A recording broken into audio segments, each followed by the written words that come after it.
Hello and welcome to Lecture 6 in History 1378. I trust you're all doing well and keeping up on watching the videos and doing the readings and all that kind of stuff. Check Blackboard. We will have information up about the test dates and the extra credit and all that. So just check Blackboard on a regular basis and let the TAs know if you have any questions or anything like that. I'm recording this on September 7th, which is Labor Day, so I want to start by talking a little bit about that because it actually is relevant to things we talked about a few classes ago when we talked about all those labor struggles. And so just to kind of say a few words about Labor Day, because Labor Day in the United States is different than it is basically everywhere else in the world. Remember, after the Civil War, the United States kind of went into this really intense and rapid industrialization program. And so people who used to work in their own shops or on the farms became wage workers, and they worked in factories and big, businesses like that, big workplaces like that. And that led to the formation of class, working class. So now people working there saw themselves as very different than they used to be in their previous life, and very different, obviously, from the people who owned those factories and businesses and mills and ships and everything else. And so because of that, you started to see the emergence of some very radical labor ideas, very radical labor activists. After the Civil War, workers trying to form unions. You had radical elements in labor, like communists and socialists and anarchists. Those three political ideas are also very different. And today, they're just kind of thrown out there and mixed together. But they're actually very different, but they all kind of had the same idea about the relationship between workers and bosses. They all believed that workers, because they were creating all this wealth and working hard and 10, 12 hours a day, very low wages, very unsafe work. They believed in unions. They believed that workers should take action, and that led to that strike wave we talked about. I mean, it's still ongoing in the United States well into the 20th century, but remember, it really kind of was very heavy and intense, starting with the 1877 uprising, the general uprising of 1877, which was a national strike. And that led to the emergence of a lot of radical groups, especially the Knights of Labor, which they claimed 1 million members. And the Knights of Labor believed that workers should control the business places. They should be cooperatives. They should have a stake in it, an ownership stake in it. And the Knights of Labor and these radical ideas were becoming very popular among workers. And in the 1880s, so where we get to the Labor Day part, in the 1880s, workers in the United States, and especially these radical workers, these socialists, these anarchists, people like that, began to celebrate an International Working Man's Day. And they celebrated it on May 1st. Throughout the world, May 1st was International Workers' Day. And it was associated with these radical elements like the communists or the socialists or the anarchists. So in the United States, workers began to do that as well, to celebrate May 1st as Workers' Day, Labor's Day, and also to give it this kind of international context. Workers believed in internationalism. We're not going to go into a discussion here of ideology or theory or anything like that. But the idea behind these radical movements in the late 19th century was that workers of all countries had a similar condition.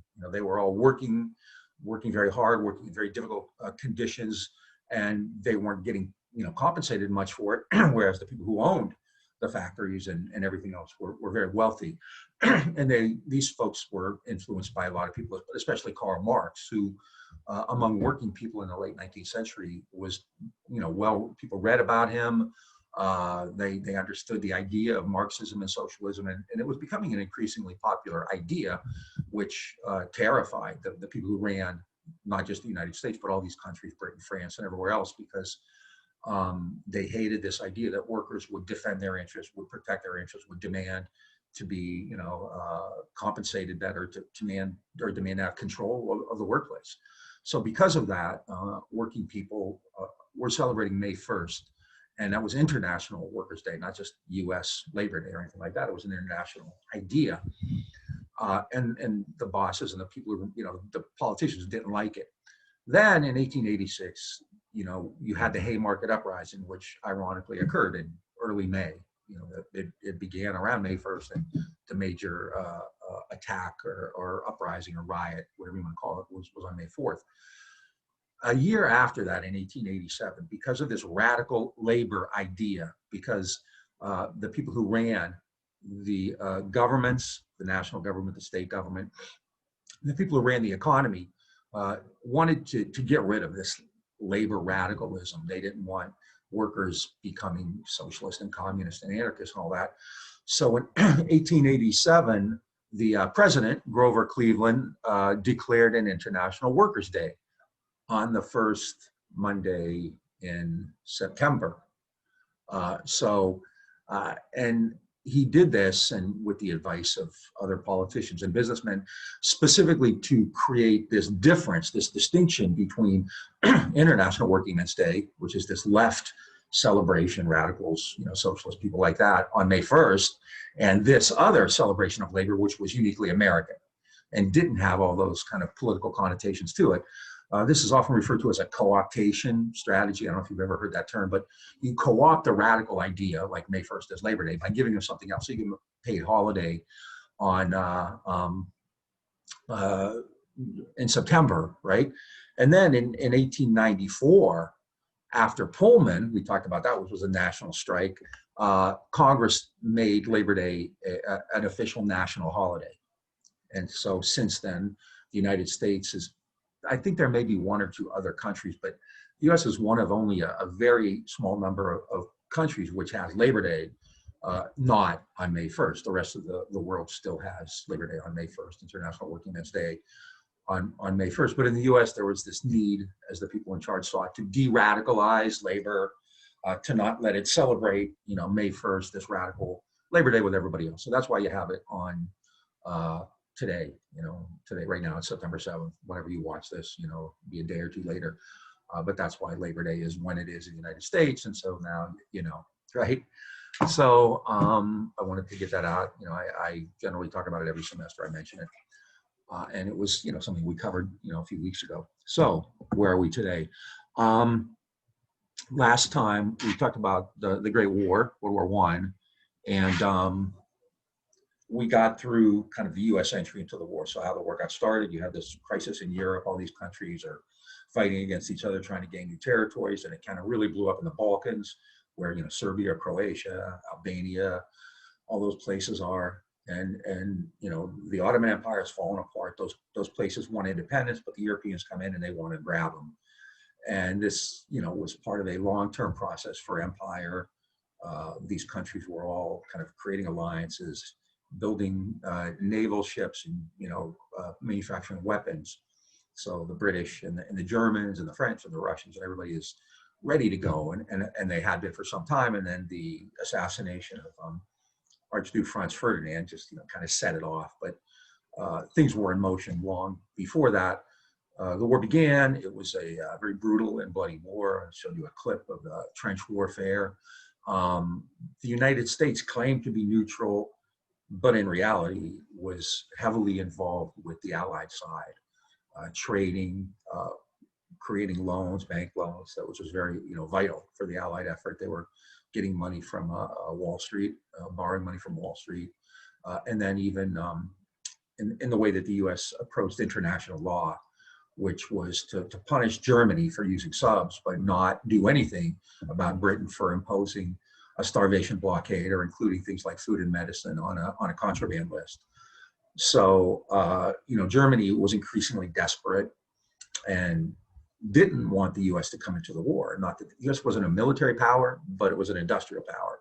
And that's the real fear. And, like I showed you, remember after the Civil War, I showed you that chart of North versus South in terms of manufacturing and wealth and banks and, railroads and stuff like that. In war, manufacturing is critical, industrialization is critical, capital is critical, and the U.S. had a lot of that. So the Germans did not want to do anything to provoke the United States, but increasingly desperate, they resumed submarine warfare in 1917. And so Woodrow Wilson went to Congress and said, I want the U.S. to enter the war to make the world safe for democracy. And as I said, for Wilson, safer democracy meant things like free trade, free seas, not having your ships attacked by German submarines and getting sunk with goods or even gold, you know, at the bottom of the ocean. So because of that, the United States entered the war in April of 1917, right? So at that point, the U.S. is a combatant in the war. They're on the same side as the British and the French and the Russians, actually, which is going to be important later when we talk about it. So the U.S. entered the war. So we're going to talk about the Great War, stuff that's going on kind of in the United States, and then the aftermath of the war, which is really important because, and I'm going to say this a lot of times, the events of the Great War, World War I, and the aftermath at the peace conference at Versailles, you know, talk more about that, directly led to World War II, directly led to the Depression, directly led to the emergence of Hitler, and directly led to World War II. So, you know, like I've said this a couple of times here, things don't just happen out of nowhere. You don't just wake up and say, let's start a war or something like that. There are long periods of time where you have these kind of things bubbling up and these contexts being created. And so World War II emerges from this long period before, 1939, before the Germans invaded Poland and all these other countries. And it really emerges out of the events of World War I and the aftermath of World War I. So this is really important in that regard, all right? So first, preparations to the American contribution. The U.S. did not have a huge role in the Great War. It declared war in April of 1917 and really wasn't prepared to fight. The U.S. Army was very small. It began a massive recruiting campaign, kind of a patriotic recruiting campaign. One of the popular songs was Johnny Get Your Gun, encouraging young men to sign up and fight in this war for democracy. So a bunch of young people did. They had to train, set up bases all over the country. American soldiers didn't really get to Europe for probably 6 or so months after that, and didn't really begin to contribute heavily until early 1918. The U.S. played a major role in the war in the sense that the Europeans were wiped out. The casualties were immense in all these major battles. Like I showed you, you can see from that clip of the trench warfare, right, where you're just bombarding and you're getting up and you're running into this onslaught of fire from the other side, and people are just getting mowed down. So all of these European countries are just, really wiped out. So the Americans came in and played an important role in that regard by giving them fresh reinforcements, contributed to some of the campaigns in late summer and autumn of 1918. Without effective sub-warfare, Germany really was in pretty bad shape, and it was just kind of, falling apart by 1918. And so the Allies and the Americans kind of, crushed Germany, and that led to an armistice on November 11th, 1918. And in class, I would say, what's an armistice? And there's always people who know what it is. An armistice ends the fighting. It's like a ceasefire. So an armistice means the war, the fighting is over. We're not going to fight. We're not going to keep shooting at each other. It doesn't actually end the war per se. So we're going to talk about that in a little bit when we talk about the peace conference in Paris, because that's really important. So there's an armistice. The fighting ended in 1918, in November of 1918. The U.S. played an important role, but nowhere near what the Europeans did. American losses were much lower than those of the Europeans. The U.S. had about 150,000 people, soldiers, dead in World War I, and many of those died from something you've heard a lot about lately, the influenza epidemic of 1918 and 1919, which probably killed more people than fighting did. So the U.S. role was important, but not nearly the same as the Europeans. And so and that's going to be an important issue when the peace conference takes place. Now, what I want to do here is talk about something else which I think is important, and that's the war at home, what's happening in the United States. And I want to kind of start with this idea because Woodrow Wilson said it was a war to make the world safe for democracy. And, if you think about what democracy is, generally you would say, well, the United States has some real issues there. So, how could that be a war for democracy? And as I said, Wilson, democracy meant things like free trade and commercial liberty and things like that. Well, what I want to do is talk about what most people think of when they consider the idea of democracy. Most people can, and this is when class discussion is really helpful, right? I go around and people say it's free speech, it's this, it's that, you know, it's the First Amendment and all that kind of thing. So Wilson didn't mean that. So to be clear, when Wilson talked about democracy, it had a very different meaning. In fact, one of the first things Woodrow Wilson did when the war began was create a government agency called the CPI, the Committee on Public Information, which was a propaganda group. And it was led by a journalist named George Creel. And the kind of brains behind it, and it's a guy I'll talk about later, was a man named Edward Bernays, who I read about in the book quite a bit too. Bernays is not really that well known, but he's really important in 20th century history. So this Committee on Public Information went around to create this idea that, you know, the war was a fight for democracy, that people had a patriotic duty to support the war, to sign up for the army, and so forth.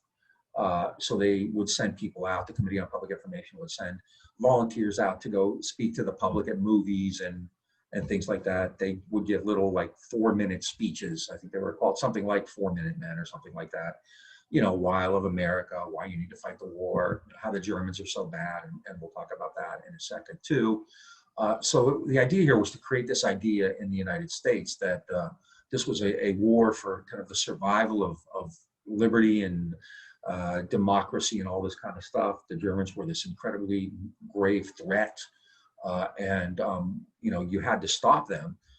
And in that, because that was so important to Wilson, he would tolerate no dissent. So Wilson even said, woe be to the man or the group of men that stands in our way, meaning, you know, you're in trouble if you get in the way, which, you know, means, you know, I don't really care about these constitutional rights you have to be, you know, to protest or to dissent or whatever. You know, don't get in our way. Don't question us. So the CPI did that. The CPI also put out a lot of propaganda. These are just a few of the images, and what they do, and propaganda always does this, is portray the enemy as really vicious and like monstrous. And so they did that to the Germans, the Huns, right? And they created all these newspaper stories. They said that the Germans were, you know, kidnapping babies and throwing them in the air and, you know, bayoneting. It's horrific stuff. And much of it, probably most of it, wasn't true, right? But you just put this out there. You lie on purpose because, you know, it's most of the time these lies don't get corrected and people believe the worst about, you know, what you think. So, you know, you just put this out there. You know, nowadays you put it on Facebook or in a tweet, and you know, everybody believes it, right? Or a lot of people believe it. So this is kind of the idea behind it in World War I. So this is kind of hard to see. It's just real small, but how the Hun hates. So it's this idea of the Germans being really vicious, and you know, the terrible things that the Germans did. So that's, you know, a good example of it. You know, how they don't believe in civilization, and they don't believe in, you know, giving people their basic human rights and things like that. So that's that's a good example of it.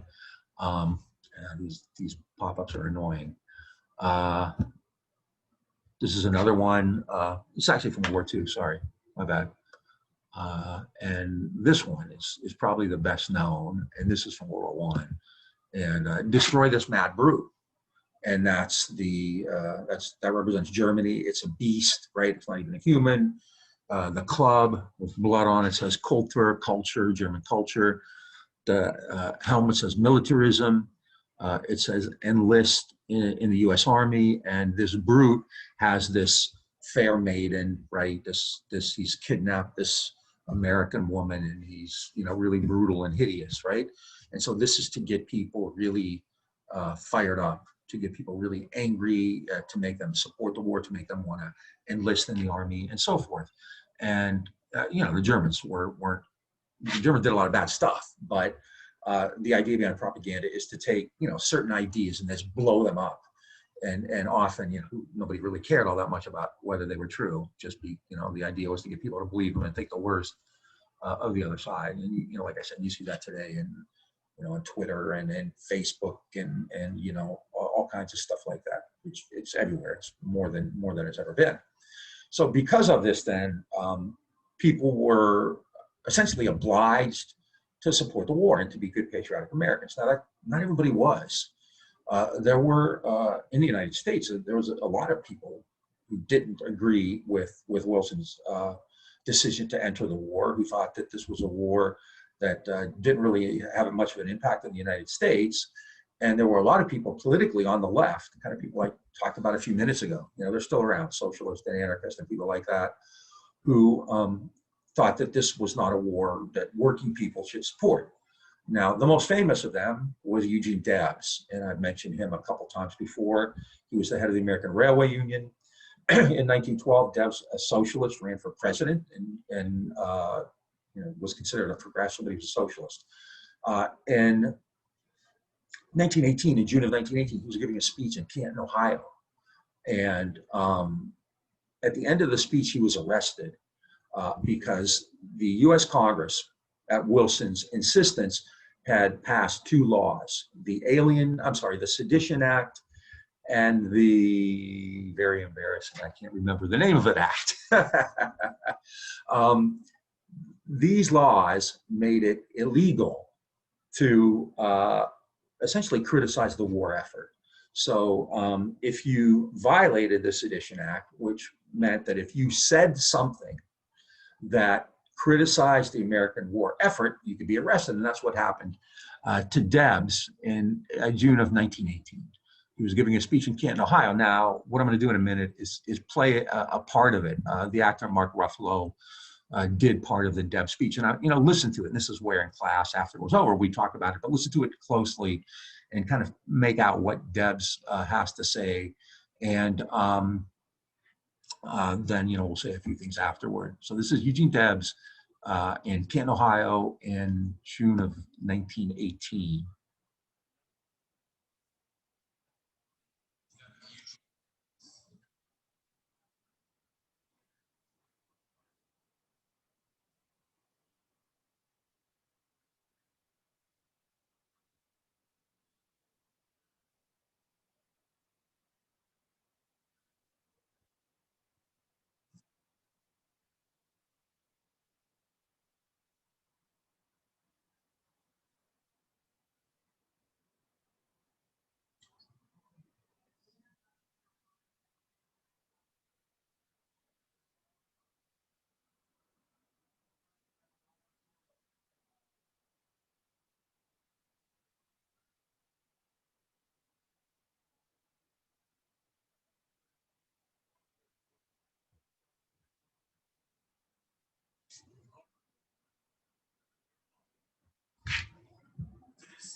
Okay, so that's Eugene Victor Debs. And as soon as he left the stage, he was arrested. And as they said at the beginning, given a 10-year sentence and served 3 years. Um, and, now is when we probably talk about that. But, if you listen to it, he starts by, first of all, what did he say? Well, did he urge anybody to commit an act of violence? Did he say that, somebody should go out and throw a bomb at Woodrow Wilson, or somebody should attack Wilson, or somebody should blow something up, or anything? No. Debs was actually a pacifist, so he certainly didn't encourage violence. He never engaged in any kind of violence. So Debs was talking about ideas. He was talking about thoughts. He was talking about, this is words. So he got in trouble. He got sentenced to 10 years for his ideas, for his words, not for anything he did or even anything he advocated. And think about that, today, where you have people running around with, ARs, screaming in the face of police at the State House in Michigan and things like that. So there clearly is a different standard for people like Eugene Debs. In 1918, Debs began by talking about how, Wilson and others were claiming this is a war for America. It's a war to be patriotic. It's a war for democracy. And he says, no, it's not. It's a war, like all wars, for conquest and plunder. He gives kind of a little history lesson about feudalism. He said this is a war for profits and for the glory of the lords, and now profits and the glory of the Wall Street elite, the capitalist elite in the modern era. Whereas the lords and barons were once in charge, now it's the bankers and the industrialists and people like that. And, he says the master class, declares the wars for their interests, and then the subject class, the working people, fight and then often die. And that was really kind of, I think, the biggest, issue that got him in trouble. This idea that this was not a war for Americans, not a war for America. It was a war for rich people, and poor people should not fight in it. And because of that, he was sentenced to 10 years. So this idea under the Sedition Act and the Espionage Act was the other one. Espionage means you spy for the other side. So, and Espionage Acts have always been around. The Sedition Act was really a lot more, sketchy, because it basically said if you say something critical of the war effort, you can get in trouble, like Debs did, right? Debs wasn't spying for the Germans and wasn't urging anybody to help the Germans out or anything like that. So there was a great deal of political repression in World War I, especially through the Sedition Act and the Espionage Act, and these affected thousands of people. Debs is the most famous, which is why, and this speech has become really well known. So this is why I talked about it. But this is occurring to people all over the country who criticize the war, people who are part of maybe a socialist or an anarchist group or something like that. So there is a wide scale protest and repression, which is clearly a violation. Well, it's funny. I mean, it seems to be clearly a violation, right, of the First Amendment by attacking somebody, putting him in jail for what he said. However, the Supreme Court upheld it. So, essentially the Constitution is whatever the Supreme Court says it is at that particular time. And at that particular time, the Supreme Court said, yeah, we're not, you're not allowed to say anything against the US, right? So political protest was suppressed, it was held down. This repression wasn't just against people on the left, like anarchists and socialists and people like that. It was also against Germans.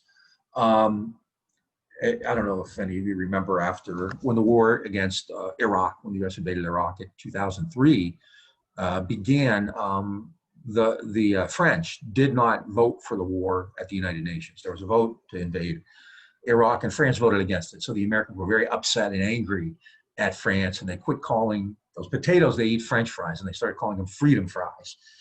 I don't think it really bothered France all that much, but that wasn't that unusual, because in World War I, there were similar attitudes about Germans, because Germany, the vicious Huns, the guerrilla, like in that propaganda I showed you, were considered evil and brutal and inhuman. And so these kinds of attitudes went out there. And because of that, people who were German were often, endangered. There's a little, about a 5-minute video here of the way Germans in Iowa were treated. I'm not going to play the whole thing, but make sure you watch it. It's important, all right? So what the U.S. did was essentially say that anyone who was German was suspicious, just like the Espionage Act, right? Now, in some ways, it was kind of silly, like freedom fries. They renamed bratwurst, Liberty cabbage, I'm sorry, Liberty sausage, and sauerkraut became Liberty cabbage. So they kind of, some of it was silly like that. Some symphonies quit playing German composers, which doesn't leave you with a great amount once you get rid of them if you're into classical music at all. Some schools quit teaching German language classes, right? Bars did not quit serving beer, even though it was German. That was okay. Now, and that's kind of the silly part, right? But it leads to this great level of fear. And that video about German Americans in Iowa, so people are afraid. They're kind of forced into buying war bonds and showing all the time how patriotic they are. So even if they don't have a lot of money, they kind of feel like they have to go out and buy bonds and wave all of them, put flags up and things like that, just to kind of let everybody know that they're good, loyal Americans. But even then, it didn't always work. There's a famous episode in St. Louis. There was a German American named Robert Prager, who was a naturalized citizen. He was born in Germany, but he had gone through the process and become a U.S. citizen. So he wasn't an American citizen. He still spoke with an accent. He was kind of a pain in the butt around town. So because he spoke with this German accent, this mob went out and grabbed him and they hanged him from a bridge. They killed him, and nobody was convicted, for it. So there's this wide-scale repression of people who are different. Being different, especially in a time of crisis, can often get you in trouble, right? And again, you watch the news and you can see that. So it's not like that. A lot of the stuff that we talk about today, you can always go back and see a different time in U.S. history when pretty much the same stuff or very similar stuff was happening, right? So there's this repression of people like Debs and other political critics of the war. There's this repression culturally of German Americans. And then there's a repression of African Americans too. When Black Americans heard Wilson say, this is a war to make the world safe for democracy, what do you think they thought? Well, obviously democracy to them would mean that they would have, equal standing in American life, right? Democracy generally means equal rights. And clearly African Americans in the United States in the early 20th century did not have equal rights. They were still operating off the idea of separate but equal. There was a famous, court case in 1896, Plessy versus Ferguson. So blacks and whites had different schools. They had different accommodations. You could keep blacks out of businesses. You could not let them use public facilities like restrooms and water fountains and things like that.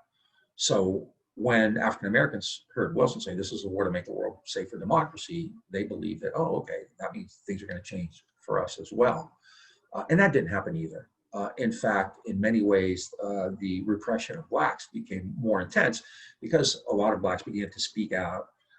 There was something called the New Negro Movement, which a lot of people like poets and writers began to become more assertive and publicly make this argument that if it's a war for democracy, then they're going to have to make things different here at home too, which actually created a backlash. So a lot of problems. During World War I, there were race riots, in places like St. Louis and Chicago. Chicago had the famous beach riots. There were separate beaches for black and white Chicagoans.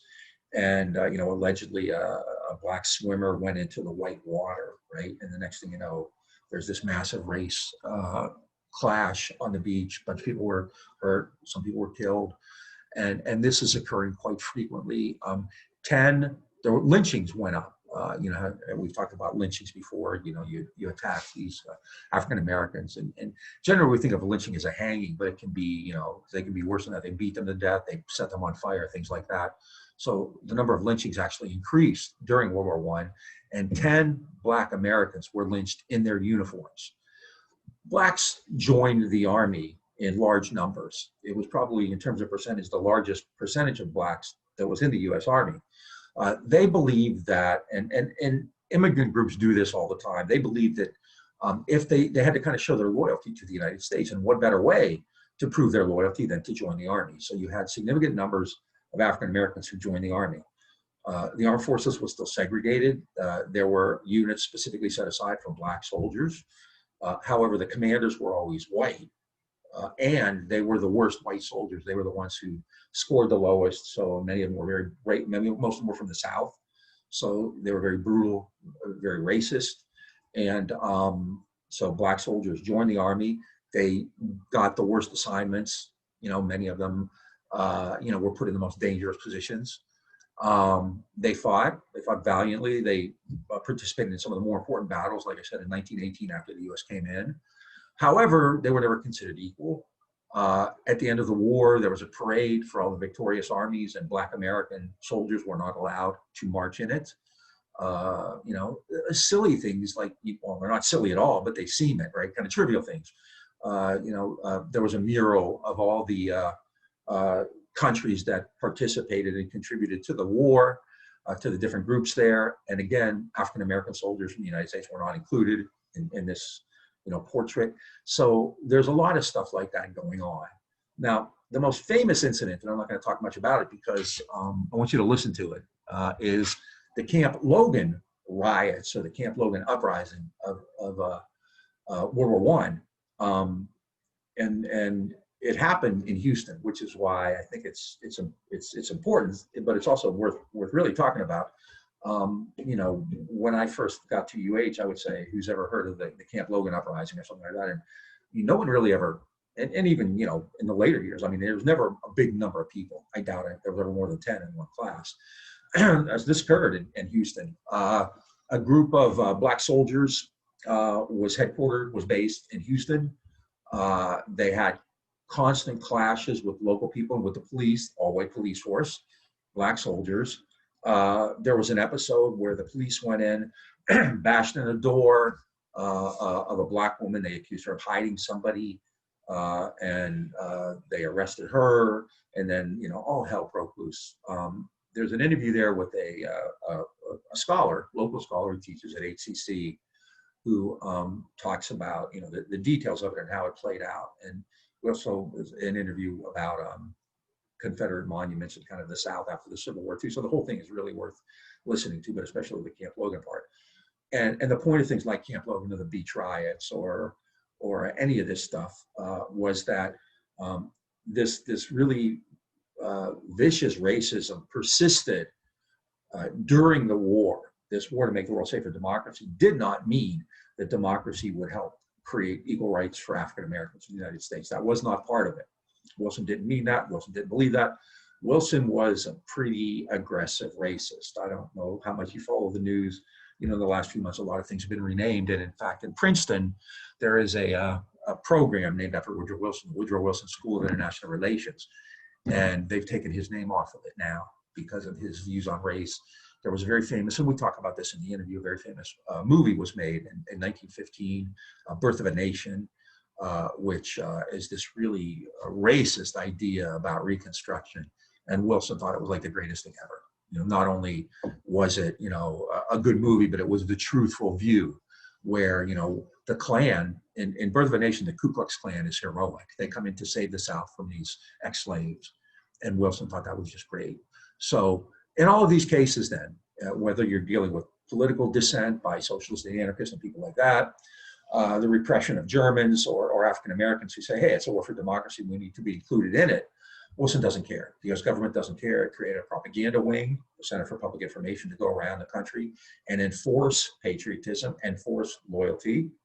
The Sedition and Espionage Acts criminalized the idea that you could be against the war, criminalized ideas and criminalized words. So, you didn't have to be violent or even encourage violence to get in trouble. Like Debs, you could just say, this is not a war for democracy. This is a war for rich people who are doing it to get more money, to make bigger profits, to increase their own power. And they're making poor people fight and die for their interests. And that was against the law. German Americans are attacked. They're forced to prove their loyalty. Their culture is attacked. And sometimes they are physically attacked. And then you have this increase, maybe, probably intensified attack on Blacks with lynchings and riots and segregation and things like that. So during this alleged war for democracy, what we would, recognize as democracy in the United States didn't change and actually got worse, right, in all of these cases. So that's important and that's worth knowing. And then it's also important because there's in a couple of years, there'll be another period of this, the Red Scare. And then after World War II, And then in the 1960s, and then today, you see similar stuff. Whenever there's this kind of crisis, whether it be a war or whatever, there will be an attack on certain groups of people who are considered different. It's a good way to distract and take attention away, to inculcate people with fear. You're seeing that right now, right? No one is even hiding the idea that there are certain people in government who are trying to make people in the suburbs afraid, and they're talking about anarchists, and they're going to come and get you, and the housewives of America are at risk, and all that kind of stuff. This is not new. It's not a brand new development in U.S. history. It's very been going on a long time. It's very old, and it's been put into place many times too. World War I, right after World War II, the Cold War, the 1960s, right after 9/11, and again now. So history in this regard, I think, is useful because it shows how these things play out, and the people doing it are doing something that has happened many times before. All right. So, oh, there's espionage. I did have it there. Anyway, that's what happened in the United States in 1917 and 1918. After the U.S. entered the war, the U.S. Slowly prepared, finally sent soldiers in, made a contribution to the war effort. At home, the idea of democracy was actually under attack, right?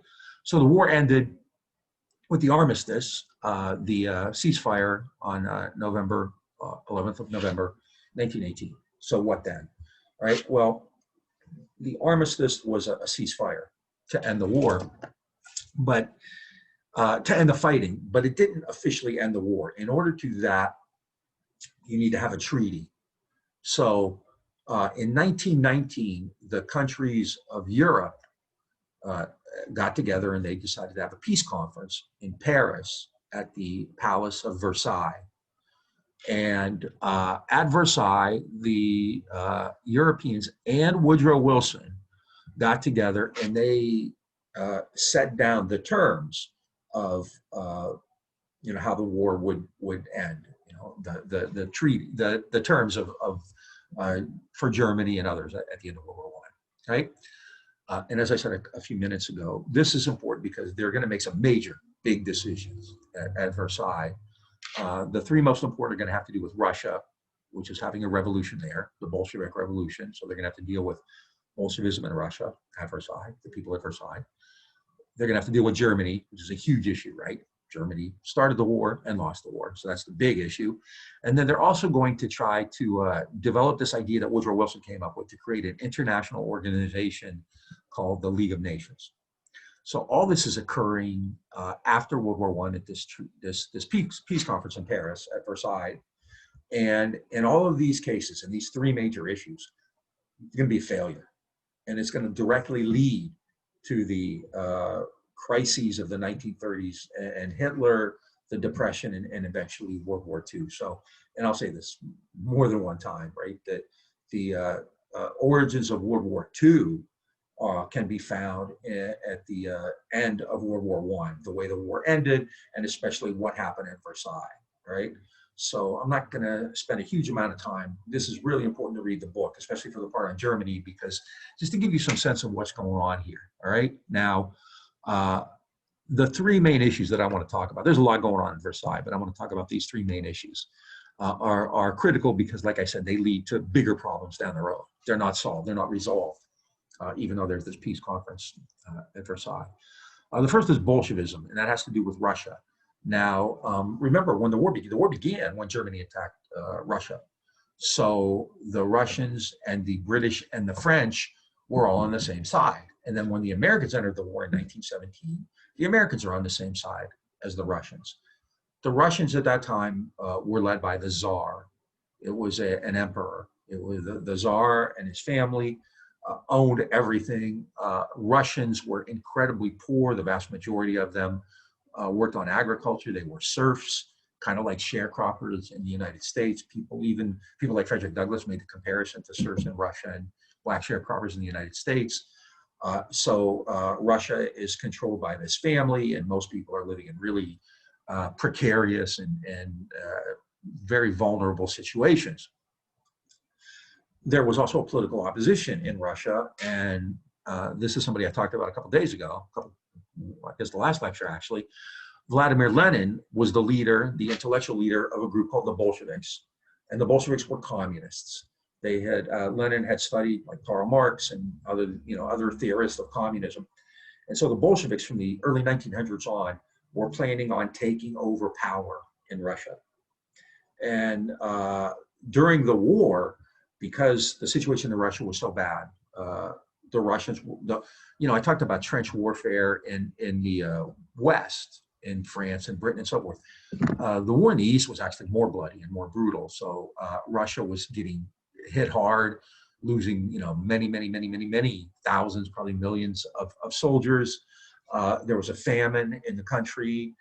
People were feeling like a really it's a dangerous situation, a great deal of anxiety. People are starving. So the Bolsheviks during the war kind of ratcheted up their resistance, and their slogan was peace, land, and bread. Peace, end the war. Land, because all of you are so poor, and we have these huge landholders who own all, like in the South, right, with the plantation owners. You have the same thing in Russia, right? You have a handful of landowners who own everything, and most of the people are serfs working on the land. So peace and the war, land. We're going to take land from these rich landowners and give it to the serfs, like the Freedmen's Bureau, right?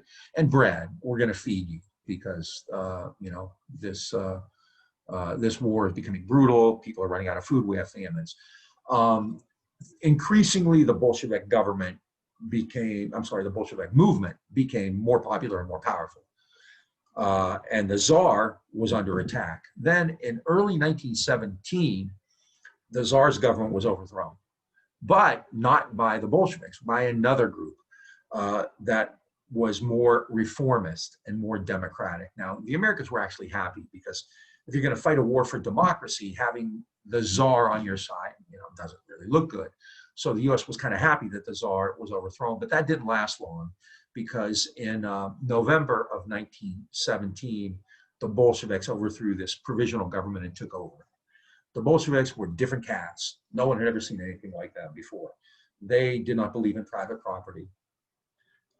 They nationalized farms and factories. They took them over for the state, right? In the name of the people, they took them over. It wasn't really like a nationalization in the sense that they gave them to the workers and the peasants or anything like that.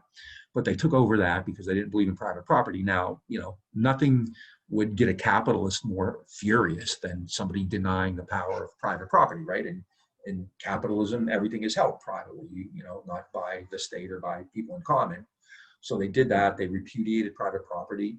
They repudiated the debts of the Tsar's government. The Tsar was borrowing money to fight World War I. And so, all these countries loaned money to Russia and they wanted to be repaid. And the Bolsheviks said, no, those are the Tsar. The Tsar made those loans, not us. We're not paying you back. They did not believe in the Russian Orthodox Church was very closely connected to the Tsar's government. So they attacked the Russian Orthodox Church because of its political role in Russia, playing a very repressive political role in Russia. They shut down media that was controlled by the Tsar and the state. Like I said, these guys are different. These cats are totally different. They're doing everything differently. They are repudiating the very ideas that dominate Western political thought, especially private property and things like that. So the Americans hate the Bolsheviks from the start. The West hates the Bolsheviks from the start. They actually spend a good deal of time trying to get rid of them. The U.S., at the end of the war, because of this famine, the United States began a program of food aid run by Herbert Hoover, who will become president later. And the Americans specifically gave food to anti-Bolshevik Russians. There was a kind of a civil war began right after the Bolshevik Revolution. The Bolsheviks are known as Reds. So you have these red Bolsheviks and then or red Russians, and then the group against them were the whites, the white Russians, right? And the U.S. Supported the white Russians, because of the dude and all kinds of stuff like that. So you're too young to know what I mean by that. The Americans would give food aid to these white Russian groups that were opposed to the Bolsheviks, and then in areas that were loyal to the Bolsheviks, even though people were starving and dying, the U.S. withheld food from them. So there's part of it. The British and the French and the Americans contributed to the White Russian Civil War. And in 1918, and nobody knows this is, kind of a big deal, but unknown. The United States actually sent soldiers to Russia to try to fight and overthrow the Bolshevik government. So there was actually American troops on Russian land, trying to get rid of the Bolshevik government. Now, the Americans don't really think about it, don't know much about it, but the Russians do. And there was a great deal of resentment about that. Now, why is this important? In the 20th century, the kind of dominant international condition for most of the 20th century was something called the Cold War. And the two main rivals in the Cold War were the United States and the Bolsheviks. They became the Soviet Union. So Russia became the Soviet Union. And except for a brief period in World War II when the Americans and Russians were on the same side, these guys are rivals throughout the 20th century. And so that rivalry began at Versailles in 1919. Generally, when we talk about the Cold War, we start at the end of World War II in 1945. And obviously that's true. But in the case of the Bolsheviks, it actually is much earlier than that. So it's very clear in 1919 that the United States and the Soviet Union are on different paths. They see the war very differently. The United States wants to get rid of the Soviet Union to the point where they actually try to, and sending a few troops to Russia, stupid Russia, as you know, was immense. And so it didn't really do any good. All it did was kind of alienate people. So at Versailles, and the Bolsheviks were not at Versailles. That's the other part. They weren't even there. So these decisions were made without them being present. All right. So that condition, which would dominate global politics in the 20th century, was set up by the failure to deal with the Russians in any kind of meaningful way at Versailles. All right. Now, the second issue, which is probably in the long term the most important, is Germany. At the end of a war, you get together and you figure out who is to blame, and you do what you have to do to them. Well, in this particular case, it's fairly easy. Germany started the war. The Germans had a plan to take over Europe, and Germany lost the war. So it's quite clear then that at Versailles, the discussions would be about Germany. Now, typically in Europe, anywhere really, and this is in the 19th and early 20th centuries, what you did at a peace conference was punish the country that started the war, basically the country that lost, right? So in this particular case, the French and the British especially went to Versailles looking for ways to punish Germany. Germany had started the war. Germany had caused massive destruction. World War I, millions of people were killed. Whole generations of young men especially were killed. Hospitals were destroyed. Administrative buildings were destroyed. Schools were destroyed and blown up. Farms were destroyed and blown up. Factories. So the Europeans want Germany to pay for all that. So what they wanted were reparations. I don't know if you ever heard the word reparations. Reparations are like fines. You repair things, right? So Germany, the British and French especially, wanted Germany to pay heavy, really big reparations in order for Britain and Germany to be able to rebuild, because Germany was to blame. And in fact, the peace treaty said Germany was 100% responsible for the war. So Germany had to agree to this. We are 100% responsible. Now think about that. No one's really ever like 100% responsible for things, right? So Germany had to agree that it was 100% responsible for the war. Germany's leaders were brought to Versailles, and they were kept kind of caged and told that if they did not sign the peace treaty, the war would resume, and they would continue to attack Germany. And then the terms of it were really harsh, and they're in the book. Germany wasn't allowed to have an army. They weren't allowed to have soldiers. They weren't allowed to build weapons. They were deindustrialized. France got part of German territory in the Rhine region, even though it was German land. France occupied it and took control of industrial production there. So these reparations are really intense and immense, right? And that's what the British and the French wanted. And that's the way it had always been done. Now, this is where Wilson steps in, and Wilson was not the most popular guy at Versailles. He kind of forced the Allies to invite him there. They resented it. They said Wilson earned his seat at the peace table at a discount. Britain and France and Russia and all these other countries lost millions of men, and the United States lost 150,000 more to things like influenza and STDs than to actually killed in the fighting. So Wilson went there, and then he had another idea. He was against reparations. Wilson believed instead in reintegration. Now, what's that mean? It's a basic idea. You reintegrate Germany. So instead of punishing Germany and crushing Germany, because if you force Germany to pay for all the damage it did in Britain and France, you broke it, you bought it, then Germany's going to go broke. They're going to get crushed. So what Wilson suggested was very different. He suggested reintegration, which meant you reintegrate Germany into European society, into European politics, and importantly, into the European economy. And then Germany would be reintegrated into the global, society, global politics, and again, the global economy, right? Now, his idea was based on his sense of American power. American power was economic, not military. At the end of the war, the United States was a creditor country. Now, that doesn't sound very interesting or exciting. When the war began, the United States owed other countries about $10 billion. The United States had been borrowing money because it was poor, right? But during the war, these countries and others went to the United States to borrow money.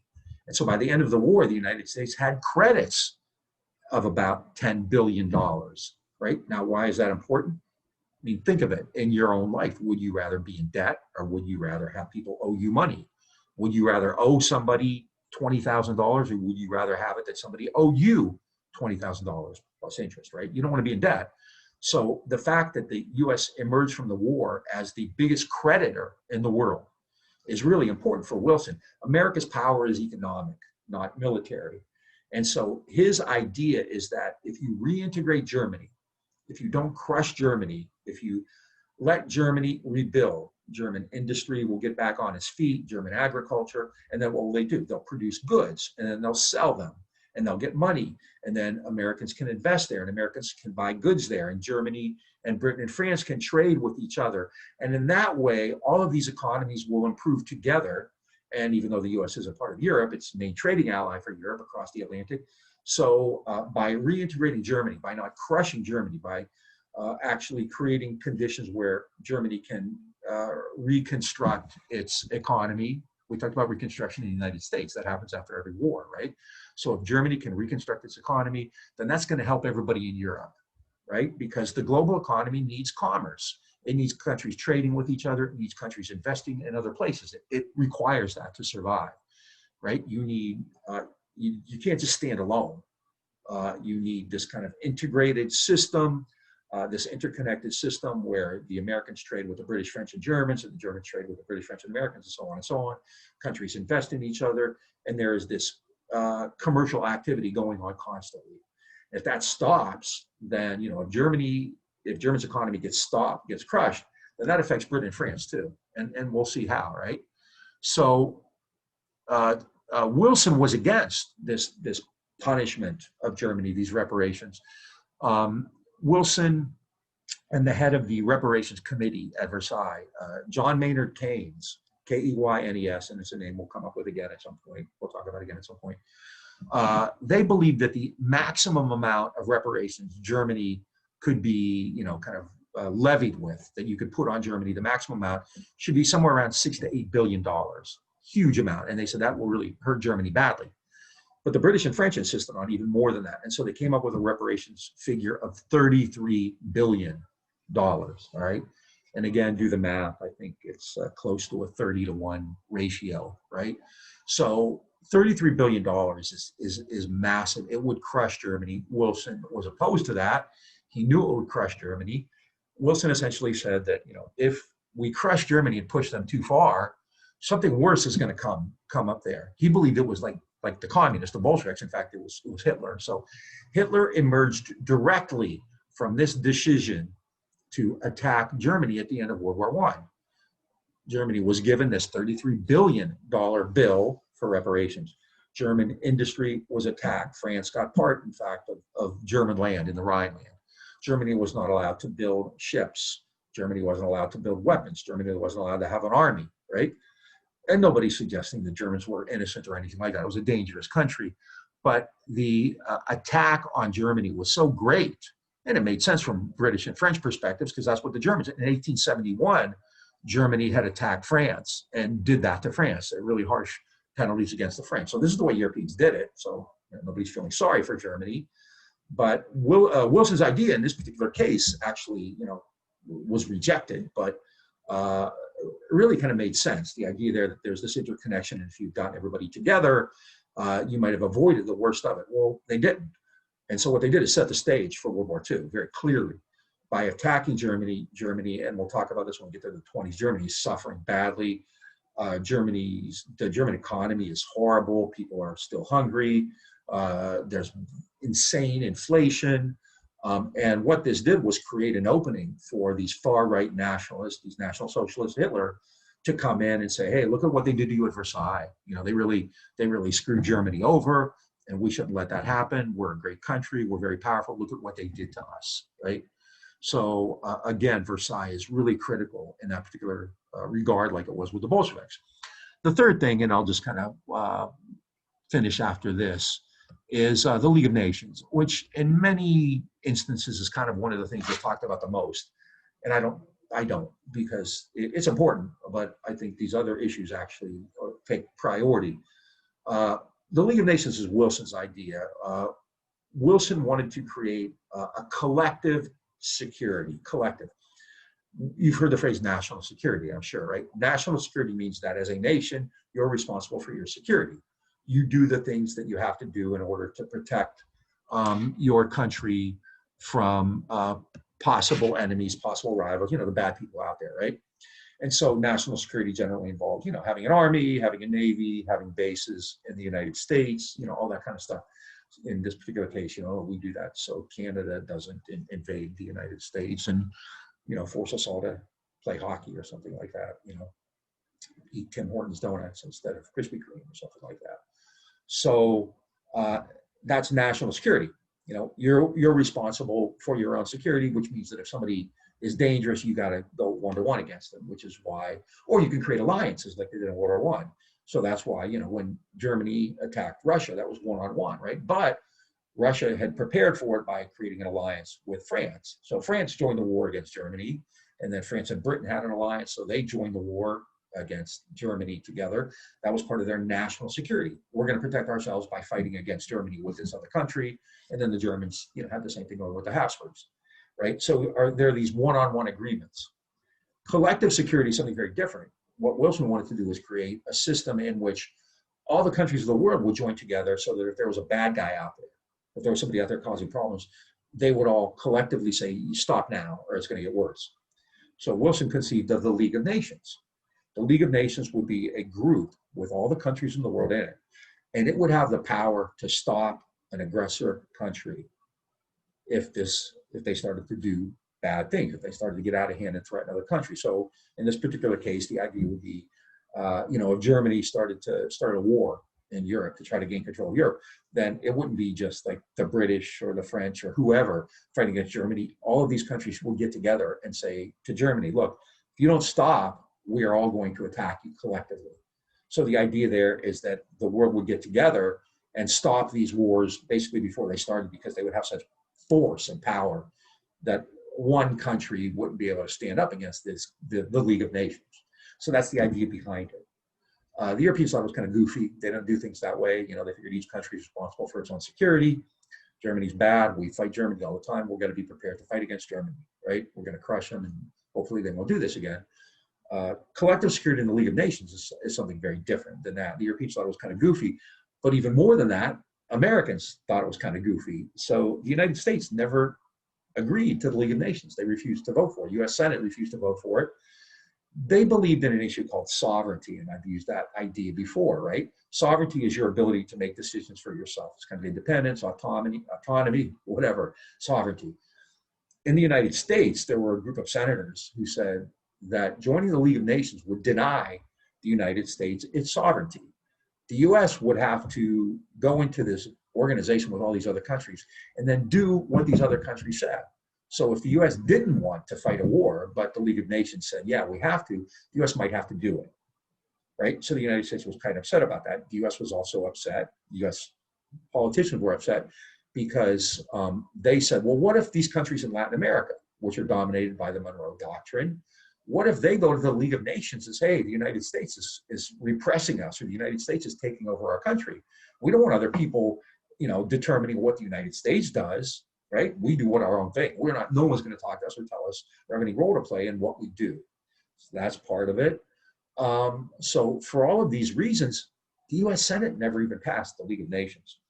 The League of Nations was created, and as we'll see in the 1930s, when you start to see Germany and Japan become far more aggressive, it was in effect, it investigated the aggression by Germany and by Japan, and it was really incapable of doing anything. So Wilson's vision of collective security kind of fell apart too. So at Versailles, in these three key areas, you have the Bolsheviks, a Cold War that's going to last most of the 20th century and dominate global politics, not in a positive way, right? Bolsheviks aren't there, and the U.S. didn't even recognize the Bolshevik government and tried to overthrow them. Germany pays these massive reparations. They are fined heavily, $33 billion, no industry. Wilson's goal of reintegration, which probably could have made things worse, was rejected. He wanted to reintegrate Germany and create kind of capitalist stability in Europe. And as we'll see in the 1920s, that didn't happen. So that failed too, strike two. And then the League of Nations. Wilson's conception of collective security the United States didn't even join it, even though it was Wilson's idea. So strike three. So in those three key areas then, at Versailles, there was a massive failure, which will directly lead, like I said, it sets the stage for World War II. So you had this global crisis, the Great War. The United States played an important role, more important economically, by loaning money and trading with Britain and France than by actual military participation, which was more limited. There was this concept of democracy, we need to make the world safe for democracy. Groups at home, especially African Americans, thought that meant that they could, join the army, prove their loyalty, come back home and be treated differently. That wasn't the case. They came back to the United States, which was still, viciously racist, with lynchings and all kinds of things like that, repression, right? Because Wilson didn't want people criticizing the war, which meant that constitutional rights were secondary to this idea of loyalty and patriotism and all that kind of stuff.